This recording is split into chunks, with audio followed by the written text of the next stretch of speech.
जय हिंद साथियों, स्वागत है आप सभी का एजुकेशन कैट 6 में। और रुख करते हैं बिहार की तरफ। तो बिहार में बहार है और एक बार फिर से नई वैकेंसी की अपार बौछार है। जी हाँ, देखिए यहाँ पर जो है एडवर्टीजमेंट जारी कर दिया गया है नई वैकेंसीज का। हेड मास्टर्स और हेड टीचर की वैकेंसी है। आपको मैं बता दूं फिर से कि ये एजुकेशन डिपार्टमेंट और SC ST वेलफेयर डिपार्टमेंट की तरफ से ये वैकेंसीज दी जा रही हैं। टोटल वैकेंसीज की बात करें तो 46,000 से भी ज़्यादा पदों की वैकेंसी है। 46,000 दोनों मिला के मैं बता रहा हूँ, और लेकिन दोनों का एलिजिबिलिटी क्राइटेरिया अलग अलग है। अब आपको बता दें कि हेड मास्टर यानी कि प्रधानाध्यापक और हेड टीचर यानी कि जो विशिष्ट शिक्षक कह लें, या फिर अगर हम इनको कहें तो मुख्य शिक्षक के तौर पे इनको जो है रिक्रूट किया जाएगा।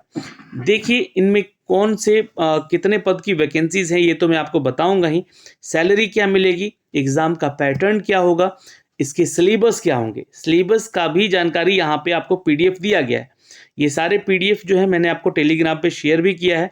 और आज एक न्यूज़ नोटिफिकेशन में भी इनके बारे में अपडेट आया था कि 6,061 पदों का वैकेंसी आ रहा है यहाँ पे प्रधान शिक्षकों को लेकर। वो भी अपडेट है यहाँ पे। तो चलिए मैं दोनों नोटिफिकेशन को एक एक करके इस वीडियो के माध्यम से आपको बताऊंगा, लेकिन वीडियो को कंप्लीट देखिएगा, सारी जानकारी यहाँ से अप टू डेट की जाएगी। दोस्तों, ये है नोटिफिकेशन जहाँ पे शिक्षा विभाग के अंतर्गत, जी हाँ, शिक्षा विभाग के अंतर्गत ये प्रधान शिक्षकों की वैकेंसी है, यानी कि हेड टीचर की वैकेंसी है। ये ध्यान रखिएगा, ये हेड टीचर की वैकेंसी है 40,247 पोस्ट की। प्रधानाध्यापक की अलग वैकेंसी है, लेकिन ये सिर्फ शिक्षा विभाग की वैकेंसी है जहाँ पे 40,247 पदों की वैकेंसी है।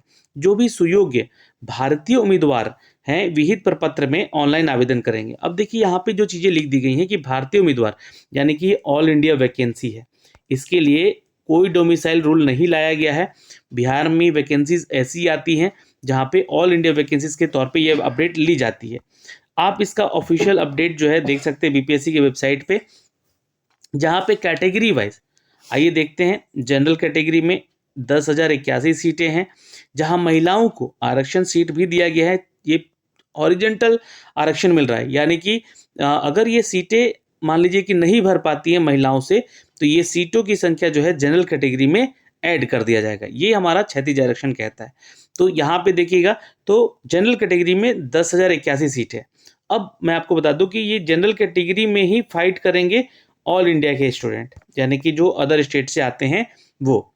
लेकिन जो सीटों की संख्या यहाँ पे दी गई है, यानी कि EWS, SC ST डिपार्टमेंट और SC ST कैटेगरी के स्टूडेंट और OBC और EBC के कैंडिडेट का जो सीटों का संख्या दिया गया है, ये सिर्फ और सिर्फ बिहार के छात्र ही होते चाहिए जो कि रिजर्वेशन में आते हैं, उनको ये बेनिफिट मिलेगा। बाकी अगर देखा जाए तो टोटल 40,247 पोस्ट है और 14,093 सीट जो है महिलाओं को आरक्षित किया गया है।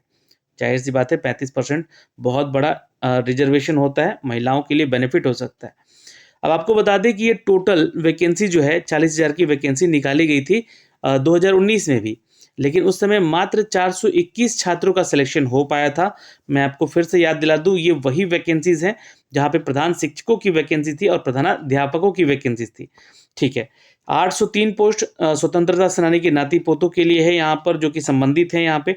और जहाँ पर देखिएगा तो जो PH कैटेगरी से स्टूडेंट संबंधित हैं उनको 390, 395, 406 और 418 संबंधित रिलेटिव जो PH कैटेगरी में आते हैं छात्र निःशक्तता में, उनके लिए दिया गया है। तो ये उनके लिए रिजर्वेशन है। ठीक है, ये भी आपका क्षैतिज आरक्षण के तहत ही होता है। अगर ये सीटों की संख्या अगर फुलफिल नहीं हो पाती है तो ये जनरल कैटेगरी में सीटों को ऐड कर दिया जाता है। शिक्षा विभाग के द्वारा उपलब्ध कराए गए जिलावार यानी कि जिला वाइज प्राथमिक विद्यालयों में प्रधान शिक्षकों की ये वैकेंसीज अपडेट की गई है। दोस्तों, BPSC की वेबसाइट पे मैंने आपको दिखाया है, ये संख्याएं घट बढ़ सकती हैं। अच्छा, वेतनमान यानी कि सैलरी की अगर आप बात करेंगे यहाँ पे तो 30,500 आपका वेतन प्रक्रम रहेगा। और ये जो पोस्ट है ये अराजपत्रित होगा, है ना, ये गजटेड का पोस्ट नहीं है, ध्यान रखिएगा। और राज्य सरकार द्वारा समय समय पर किए जाने वाले वेतन का पुनरीक्षण के आलोक में ये परिवर्तनीय भी, यानी कि बढ़ सकता है ये आगे चलकर। ठीक, तो ये आपका बेसिक हो गया, और प्लस अलाउंस बिहार सरकार का वो आपको अलग मिलेगा। तो सरकारी नौकरी है, हेड मास्टर की वैकेंसी है, यानी हेड टीचर की वैकेंसी है, जहाँ पे ये वैकेंसी अपडेट की गई है। इसके लिए कुछ नियमावली में बदलाव भी किए गए हैं, जैसा कि आप यहाँ पे पढ़ सकते हैं। यहाँ पे बता दें कि 2024 के नियमावली प्रधान शिक्षकों के लिए बनाई गई है और नियम 2 के 9 खंड में यथा परिभाषित ऐसे सभी प्रशिक्षित प्रारंभिक शिक्षक जो ट्रेंड हैं और प्रारंभिक शिक्षक है, प्रारंभिक शिक्षक यानी कि 1 to 8 के लिए आप आवेदन करते हैं, जिन्हें स्थानीय निकायों द्वारा नियोजित किया गया है। यानी कि अगर आप नियोजन की प्रक्रिया से, जैसे कि छठे चरण में बहुत सारे लोग सेलेक्ट हुए हैं और जो संबंधित स्थानीय निकाय शिक्षक नियमावली 2020 से आच्छादित हैं, जैसे कि बहुत लोग जो है रिक्रूट हुए हैं 2020 के नियमावली के तहत, इनमें से वैसे शिक्षक भी शामिल हैं जो कि बिहार विद्यालय राज्य अध्यापक नियमावली 2023 और बिहार विद्यालय विशिष्ट शिक्षक 2023, विशिष्ट शिक्षक तो आप लोग समझ ही रहे होंगे, के तहत नियुक्ति है। लेकिन ध्यान से सुन लीजिएगा, यहाँ पे इनमें से बिहार राज्यकृत प्रारंभिक विद्यालय शिक्षक स्थानांतरण, अनुशासनिक कार्रवाई और प्रोन्नति नियमावली 2018 से आच्छादित शिक्षक शामिल नहीं होंगे। ये सब कुछ शामिल होंगे, लेकिन 2018 के नियमावली के तहत जितने अभी शिक्षक नियुक्त हुए हैं और राज्यकृत प्रारंभिक शिक्षक हैं वो, और इनका ट्रांसफरेबल है, अनुशासनिक कार्रवाई के तहत इनको रिक्रूट किया गया था 2018 के नियमावली के तहत, वो शामिल नहीं होंगे। बाकी ये सभी लोग इसमें पार्टिसिपेट कर सकते हैं। ठीक, यथा परिभाषित कोई भी शिक्षक आयोग की आयोजित परीक्षा में भाग ले सकता है, ये ध्यान रखिएगा। ये परिभाषित कोई भी शिक्षक हैं, जैसे कि आप अदर स्टेट में हैं, सीबीएसई के स्कूल में पढ़ा रहे हैं, या फिर आप आईसीएसई बोर्ड को पढ़ा रहे हैं, या किसी भी एमपी बोर्ड हो गया, यूपी बोर्ड हो गया, वहाँ पे टीचर हैं, पढ़ा रहे हैं, आपके पास एक्सपीरियंस है, तो आप यहाँ पे पार्टिसिपेट कर पाएंगे, बशर्ते उनके पास सरकारी प्रारंभिक विद्यालयों में 8 साल का कम से कम शिक्षण का अनुभव होना चाहिए। यानी कि देखिए, एक्सपीरियंस की बात कर दी गई है। 1 अगस्त 2024 को 58 वर्ष या उनमें से कम आयु के भी हैं तो आवेदन करेंगे। सेवानिवृत्त हैं तो आप 60 साल तक के लोग इसको आवेदन कर सकते हैं। ठीक, तो ये एज लिमिटेशन की बात हो गई। यहाँ पर सरकारी प्रारंभिक विद्यालयों में 8 साल का एक्सपीरियंस होना ज़रूरी है, यहाँ पे ध्यान रखिएगा। सक्षम पदाधिकारी जिला शिक्षा पदाधिकारी होंगे वो, ये आप आवेदन करेंगे। आइए आप एग्ज़ाम के पैटर्न को समझ लेते हैं। तो यहाँ पे सामान्य अध्ययन और यहाँ पे जो है आपसे सवाल पूछे जाएंगे, प्रश्नों की संख्या 150 होगी और भाग 1 में जो होगा 75 और क्वेश्चन पूछे जाएंगे। और यहाँ पे देखिएगा तो नीचे भी है संबंधित इनसे, और डीएलएड विषय भी है, यहाँ पर डीएलएड का भी विषय का जोड़ा गया है, वो भी चाहता। चूँकि देखिए प्रारंभिक शिक्षक की बात हो रही है यहाँ पे आवेदन करने की, तो डीएलएड की ही चर्चा होगी। ठीक है, तो यहाँ आप देखिएगा प्रश्नों की संख्या 150 होगी, भाग 1 में 75 और भाग 2 में 75 क्वेश्चन होंगे। 2.5 घंटे का ये पूरा पेपर होगा। कुल अंक 150, यानी कि हर क्वेश्चन 1-1 नंबर का होगा। यह पत्र जो है 2 भागों में विभक्त होगा, यथा यानी कि भाग 1 और भाग 2 में। भाग 1 जो होगा सामान्य अध्ययन का पत्र होगा, इसमें प्राथमिकी गणित, रीजनिंग, राष्ट्रीय और अंतर्राष्ट्रीय घटना चक्र, सामान्य विज्ञान यानी कि जीएस का पेपर होगा, भारतीय राष्ट्रीय आंदोलन, भूगोल, भारतीय राजनीति इत्यादि शामिल होंगे। इसका सिलेबस मैं आपको दिखला दूंगा, डाउनलोड कर लीजिएगा, या फिर मैं शेयर भी कर दूंगा टेलीग्राम पे अपने। तो एजुकेशन के 86 का टेलीग्राम और एप्लीकेशन दोनों डाउनलोड कर लीजिए, क्योंकि वहाँ पे मैं आपको इसके मॉक टेस्ट भी अवेलेबल करवा दूंगा। भाग 2 में प्रधान शिक्षक के लिए यहाँ पे देखिएगा तो डीएलएड विषय एक पत्र होगा, उस विषय पत्र में डीएलएड विषय के प्रश्न पूछे जाएंगे, यानी कि डीएलएड की पढ़ाई जिन्होंने की है उनके लिए। ठीक है, ये विषय पर पत्र होगा। सामान्य अध्ययन और डीएलएड विषय का विस्तृत पाठ्यक्रम वेबसाइट पे दिया गया है, जो कि मैंने आपको अब शेयर कर दिया, वहाँ पे देख लीजिएगा। लिखित परीक्षा होगी और एमसीक्यू बेस्ड क्वेश्चन होगा। प्रत्येक प्रश्न 1 होगा और गलत उत्तर के लिए यहाँ निगेटिव मार्किंग का प्रावधान नहीं है। उक्त लिखित परीक्षा हेतु पूर्वालोकन यानी कि अंकन जो है वो प्रावधान नहीं होगा। तो यानी कि देखिए यहाँ पे आपका जो है रिटन एग्ज़ाम होगा, नेगेटिव मार्किंग नहीं है, और परसेंटेज जो है 40% जो है सामान्य वर्ग के छात्रों के लिए लेकर आना होगा। 150 नंबर में 40% यानी कि लगभग जो है 60 नंबर लेकर आना होगा, तो यानी कि आप क्वालिफाई हो जाएंगे। बाकी सबका दिया गया है, ये आप कैलकुलेट कर लीजिएगा कि कितना कितना न्यूनतम मार्क्स आपको लेकर आना होगा। इसमें इंटरव्यू नहीं है कोई भी। मेधा सूची है भाग 1 और भाग 2 के अंकों के आधार पर आपको सफल अभ्यर्थियों को औपबंधिक रूप से मेधा सूची तैयार करके दिया जाएगा। लिखित परीक्षा जो ऑब्जेक्टिव होगा, कुल प्राप्तांक समान होने की स्थिति में डीएलएड विषय यानी कि भाग 2 वाला जो विषय है डीएलएड का पेपर, उसके अनुसार आपका मेधा क्रम निर्धारित होगा, यानी कि क्वालिफाइंग जो होगा वो तो ठीक है, लेकिन जो मेरिट बनेगा वो डीएलएड वाले पेपर के आधार पर, उसमें अच्छा स्कोर आया तो उसमें बनेगा। ये ध्यान रखिए, इस यही बात यहाँ पे लिखा गया है। उसके बाद अगर कहीं टाई ब्रेकर होता है तो आपका उम्र देखा जाएगा, उम्र में समानता होता है तो आपका जो है देवनागरी लिपि के अनुसार आपका नाम देखा जाएगा, उनको वरीयता दे दीजिएगा। तो ये टाई ब्रेकर की बातें भी यहाँ पे बोल दी गई है। तो ये संपूर्ण विश्लेषण कर रहा हूँ मैं इसका, है ना। आवश्यक निर्देश दिए गए हैं कि देखिए, आयोग के द्वारा विज्ञप्ति ऑनलाइन आवेदन पत्र में प्रधान शिक्षक अभ्यर्थी द्वारा योग्यता और एक्सपीरियंस से संबंधित स्व घोषणा के आधार पर उनकी उम्मीदवारी का मूल्यांकन भी किया जाएगा। एक्सपीरियंस है, चूंकि 8 साल का एक्सपीरियंस मांगा गया है, तो एक्सपीरियंस ज़्यादा है किसी का तो उनको प्रायोरिटी पहले दे दी जाएगी। ये बातें हैं यहाँ पे। आयोग के द्वारा की गई अनुशंसा नियुक्ति के अधिकार तब तक नहीं प्रदान करेगी जब तक कि यथा आवश्यक प्रमाण पत्रों की जांच उपरांत यहाँ पे संतुष्ट ना हो ले, यानी कि डॉक्यूमेंट वेरिफिकेशन के बाद ही आपका फाइनल सिलेक्शन माना जाएगा। कोई अभ्यर्थी बिहार प्रारंभिक विद्यालय प्रधान शिक्षक नियमावली 2024 के अंतर्गत 3 बार परीक्षा में भाग ले सकेगा। तो अटेम्प्ट्स की बात की गई है यहाँ पे, तो 3 अटेम्प्ट भी आपको मिलेगा इसके एग्जाम को देने को लेकर। आरक्षण की बातें यहाँ पे है, तो मैं इसके बारे में जानकारी अलग से दूंगा, क्योंकि आरक्षण को लेकर जो है, रिजर्वेशन को लेकर जो है, सिर्फ बिहार के छात्रों को ही बेनिफिट मिलेगा, और दिव्यांगता से संबंधित है और पीडब्ल्यूडी से कैटेगरी से आते हैं, उनके बारे में आरक्षण के बारे में जानकारी दी गई है। कैसे कैसे आपको सर्टिफिकेट्स बनवाने हैं उनकी जानकारी दी गई है। कौन कौन से डॉक्यूमेंट्स लगेंगे इसकी जानकारी के लिए मैं आपको अलग से एक वीडियो भी बना दूंगा, लेकिन इतना तो जान लीजिए कि मैट्रिक, 12th, ग्रेजुएशन के आधार पे ये आपका एग्ज़ाम है, तो एटलीस्ट ग्रेजुएशन तक का सर्टिफिकेट होना चाहिए। और यहाँ पे जो है पिछड़ा, अति पिछड़ा से आते हैं तो एनसीएल सर्टिफिकेट, एससी एसटी से आते हैं तो उसका सर्टिफिकेट, कास्ट सर्टिफिकेट, बिहार के निवासी हैं तो उसका सर्टिफिकेट, ईडब्ल्यूएस से आते हैं तो उसका सर्टिफिकेट, दिव्यांग से आते हैं तो उसका सर्टिफिकेट आपको मिलेगा। जो दिव्यांग से आते हैं उनको, इन लोगों के थ्रू जो है आपका वेरीफाई होना चाहिए दिव्यांगता प्रमाण, ठीक है। बाकी जो भी संबंधित चीज़ें हैं मैं आपको एक अलग वीडियो बनाऊंगा, उसमें जानकारी डॉक्यूमेंट्स के बारे में दूंगा। सैलरी को फीस को लेकर अगर कहा जाए तो 750 रुपये फीस है, 200 रुपये SC/ST और 200 रुपये महिलाओं से, जो कि सभी वर्गों से आती हैं, और दिव्यांग है तो 200 रुपये, और अदर स्टेट से आते हैं आप लोग, चाहे महिला है या पुरुष है, तो 750 लगेगा ही लगेगा आपको यहाँ पे। तो ये तो हो गया जानकारी। इसके लिए आपको रजिस्ट्रेशन करना पड़ेगा। आपका रजिस्ट्रेशन OTP आएगा आपके मोबाइल नंबर, आपके ईमेल आईडी पे, तो आपको वहाँ से जो है रजिस्ट्रेशन कंप्लीट करने के बाद मैं फॉर्म भर के भी बता दूंगा आपको एक अलग वीडियो में कैसे भरना है। उसके लिए आपको एक मोबाइल रखना जरूरी है। कब से फॉर्म भरा जाएगा? 11 मार्च से 2 अप्रैल के बीच में आपको फॉर्म भर लेना है। तो ये जानकारियाँ हैं, यहाँ से फॉर्म भरने के अपडेट दिए गए हैं, ठीक है, कैसे कैसे फॉर्म को भरना है और कैसे कैसे इसके फॉर्म को सबमिट करना है, ठीक। तो ये तो हो गया दोस्तों आपका प्रधान शिक्षक का।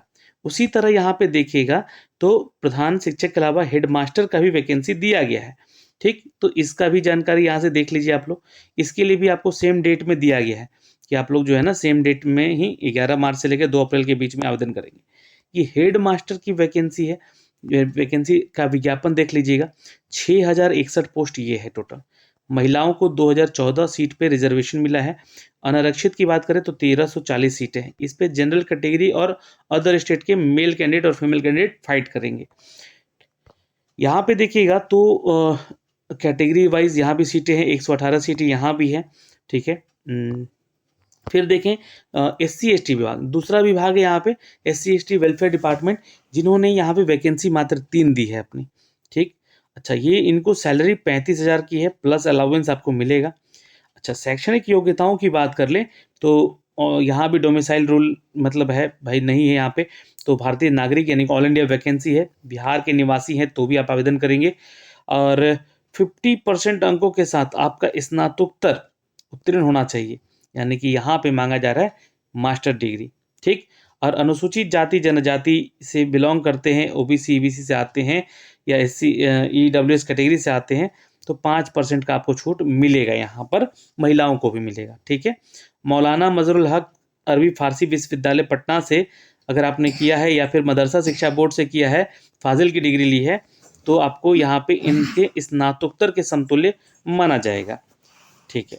मान्यता प्राप्त संस्था से आपका BEd होना चाहिए, ये ध्यान रखिएगा, या BA-एड है या BSc-एड है, ये आपका उत्तीर्ण होना ज़रूरी है।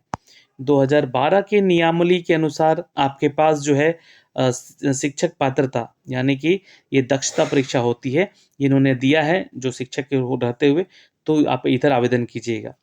सीबीएसई, आईसीएसई बोर्ड या बीएसईबी के संबंधित कार्यरत शिक्षकों के लिए दक्षता परीक्षा का प्रावधान लागू नहीं होगा।